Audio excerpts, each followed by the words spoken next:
Government seeks new ways to fund the practice of the Coffee Research Foundation that had stopped for nearly 2 decades. Now, this was revealed during the ongoing visit of a Colombian delegation, which is in the country for a week-long excursion to explore areas of partnership.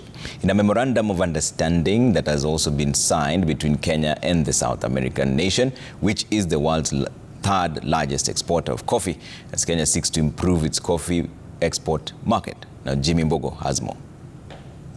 They will be talking to us about what have done. The Kenyan government is seeking to partner with the Colombian government to grow its global coffee exports in a deal that is expected to be finalized in the next 3 months.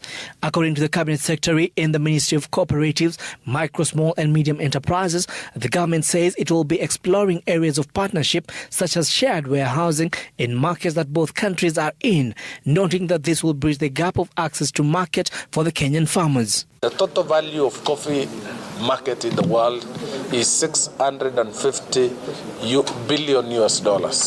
What goes to coffee growing countries is only $25 billion US, less than 10%. And therefore, there is need for coming together as coffee growing countries so that we begin to speak to the issues and interests and welfare of the coffee farmers. People think coffee comes from the supermarket. It's like some normal beverage. It takes a long process and it's a very complicated process to get a cup of coffee to a consumer.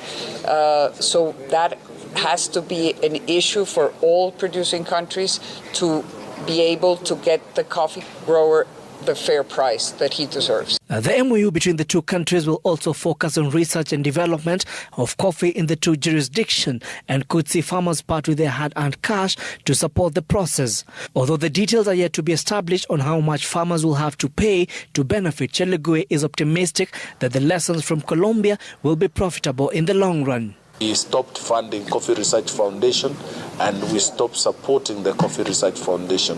In the new reforms, the Coffee Bill and the Cooperative Bill, we seek to reintroduce the Coffee Research Foundation with an ad valorem allocation deducted from every farmer to support the research of their coffee product. The CS also highlighted some of the efforts being put in place by the government to increase coffee production volume in the country. Last year, Kenya produced 51,000 metric tons, up from a low of 34,000 metric tons, backed by an increased price for the cherry fund and subsidized fertilizers. Jimmy Mbogo, Citizen TV, Nairobi. Now, thousands